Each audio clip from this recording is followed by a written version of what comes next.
मेरा नाम पीहू है और आज जिस घटना के बारे में मैं आपको बताने वाली हूँ, ये घटना मेरे साथ कुछ साल पहले ही घटी है। उस वक्त मैं अपना शहर छोड़कर गुजरात चली गई थी।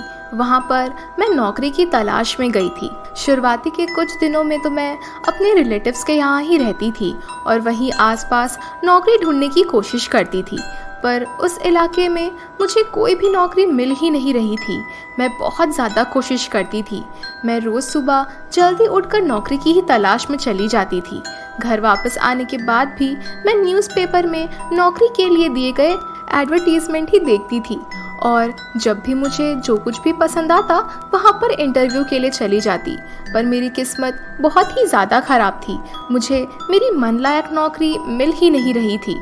वैसे भी गुजरात बहुत बड़ी जगह है, पर शायद जिस एरिया में मैं रह रही थी वहाँ पर आसपास कोई भी अच्छी नौकरी मौजूद ही नहीं थी। इस वजह से मैंने सोचा कि क्यों ना अपना एरिया ही बदल दिया जाए और थोड़ा और सिटी के अंदर चले जाया जाए। ऐसा करने से मेरे पास नौकरी के लिए ज़्यादा ऑप्शंस रहेंगे और शायद मुझे कोई नौकरी मिल भी जाए। ऐसा सोचकर मैंने अपने रिलेटिव्स का घर छोड़ दिया और दूसरे मोहल्ले में जाकर शिफ्ट हो गई। पर वो जगह बिल्कुल भी अच्छी नहीं थी, इसलिए मैंने सोचा कि यहाँ पर बस 2 दिन रुककर मैं एक अच्छी सी नौकरी ढूंढ लूँगी। उसके बाद रहने के लिए एक दूसरी जगह ढूंढ लूँगी। इस वजह से मेरे पास एक अच्छी नौकरी भी होगी और रहने के लिए एक अच्छी जगह भी होगी। ऐसा सोचकर वो 2 दिन तक मैं लगातार नौकरी की ही तलाश करती रही। मुझे एक भी नौकरी नहीं मिल रही थी। मैं बहुत ही ज़्यादा मायूस हो चुकी थी। मुझे ऐसा लग रहा था कि अब शायद मुझे वापस ही जाना पड़ेगा। बहुत ज़्यादा हाथ पैर मारने के बाद फाइनली मुझे एक नौकरी मिल ही गई थी और वो बहुत ही अच्छी जगह पर थी। वहाँ की सैलरी भी बहुत अच्छी थी। मैं बहुत ज़्यादा खुश थी। अब बस मेरे पास एक ही काम था, मुझे रहने के लिए एक अच्छी जगह ढूंढनी थी और मेरे पास अब सिर्फ एक ही दिन रह गया था। मैं सुबह उठकर तुरंत ही अच्छी जगह ढूंढने के लिए निकल गई। मैंने बहुत सारी सोसाइटीज़, अपार्टमेंट, बहुत सारी जगहें चेक की, पर आधी जगह पर मुझे जगह पसंद नहीं आती और आधी जगह पर मुझे जगह ही नहीं मिलती। अब आधा दिन बीत चुका था और मुझे रहने के लिए एक भी अच्छी जगह नहीं मिली थी। मैं बहुत ही ज़्यादा परेशान हो गई थी, क्योंकि अगर मुझे रहने के लिए जगह नहीं मिलेगी तो मैं अपनी नौकरी भी कंटिन्यू नहीं कर पाऊँगी। इस वजह से मुझे वापस अपने रिलेटिव्स के घर जाकर ही रहना पड़ेगा और शायद वहाँ पर मुझे रेंट भी ज़्यादा देना पड़े। ये सोचकर मैं और भी ज़्यादा परेशान हो रही थी। अब पूरा दिन बीत चुका था और उस वक्त रात के 8 बज रहे थे और बहुत ही ज़्यादा अंधेरा हो चुका था।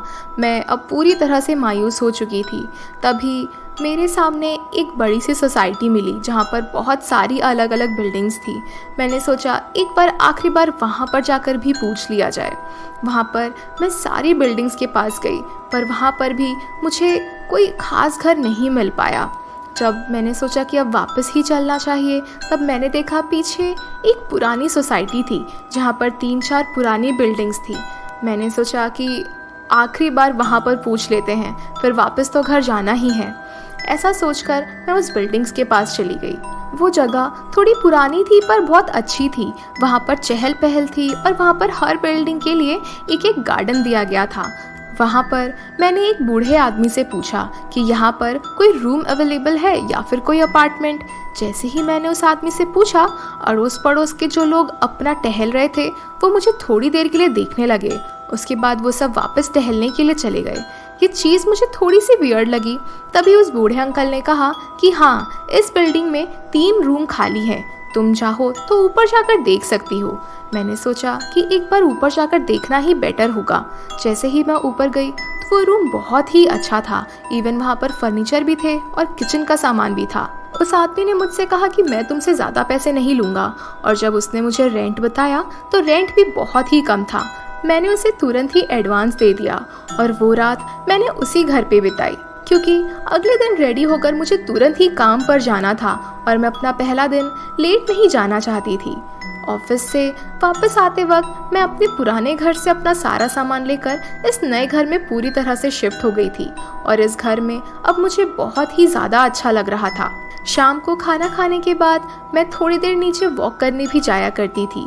वहाँ पर बहुत ही ज़्यादा चहल पहल थी और वहाँ के लोग भी बहुत ही ज़्यादा अच्छे थे। वो मुझसे बातें करते थे और बहुत अच्छे से मुझे इनवाइट भी करते थे। एक फैमिली भी थी जो मुझे बहुत ही ज़्यादा प्यार करती थी।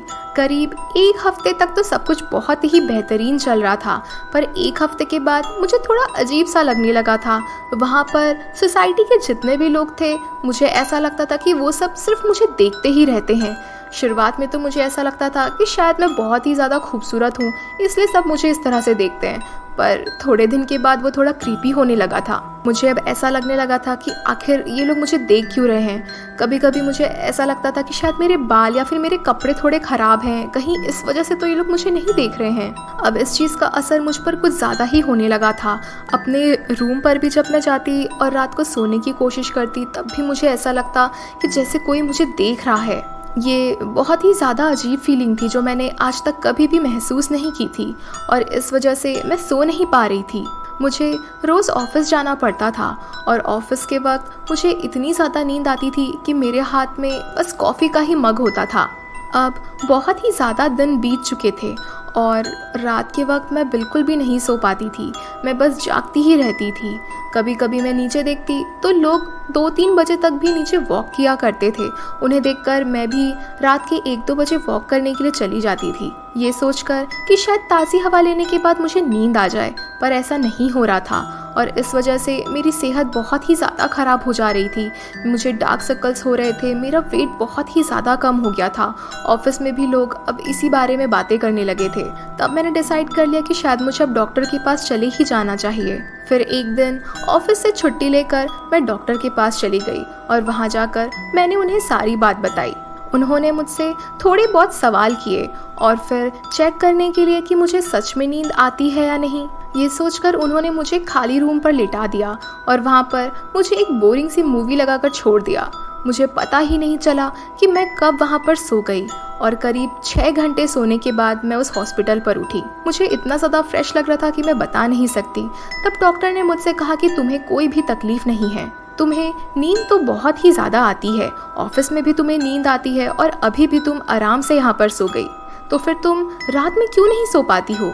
पर डॉक्टर के इस सवाल का जवाब तो मेरे पास भी नहीं था। तब डॉक्टर ने कहा कि तुम फिक्र मत करो, मैं तुम्हें थोड़ी नींद की गोलियां दे देता हूँ, इसे ट्राई कर कर देखो, शायद तुम्हें रात में अब नींद आने लगे।